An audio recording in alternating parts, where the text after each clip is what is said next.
If you want to make your Facebook post shareable, this is exactly how to do it. First, open Facebook and tap on the plus icon and open it Post. Now, type anything you want to post. Before publishing, look just below your name. Here, you'll see at the below of the profile name, tap on Friends to open it. And you'll get options like Friends, Friends Accept, and Public. To make your Facebook post shareable, select Public and tap Done. Now, go ahead and publish your post. Once your post is public, anyone on Facebook can view and share it.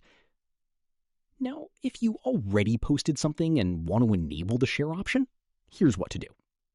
Go to your profile and open the post. Tap on the 3 dots on the top right of the post. From the menu, select Edit Privacy, then choose Public and save it. That's it. Your post is now shareable by everyone on Facebook.